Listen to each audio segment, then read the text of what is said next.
Taking your audience questions, Eric wants to know, is there an actual war on Christmas? No other holiday seems to have a war on it.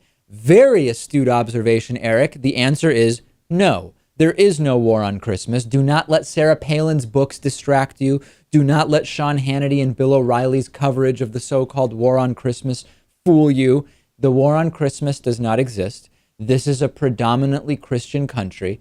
The only religious holidays that are federal holidays are Christian holidays. Christmas, that's the one.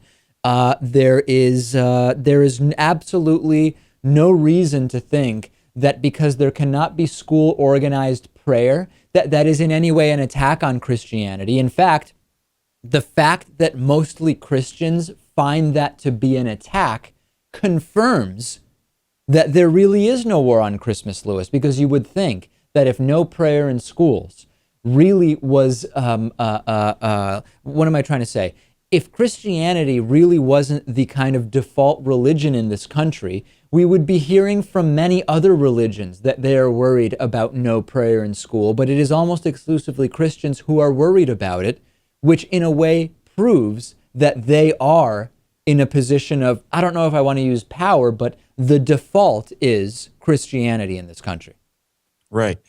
So it's almost like the war is on the other religions. I mean, it seems like those are the ones that are being suppressed anyway. I wouldn't call it a war.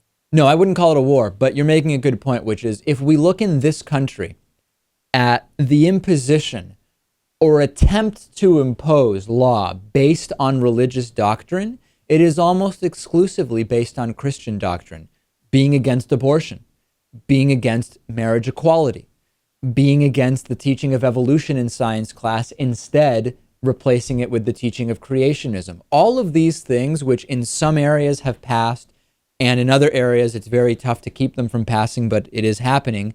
These are all based on taking Christianity and taking that religious doctrine and turning it into law. How can anyone say that there is a war on Christmas? It is absurd. And Eric, I'm glad you're asking about this because it's important to know. Keep the questions coming. We will keep answering them.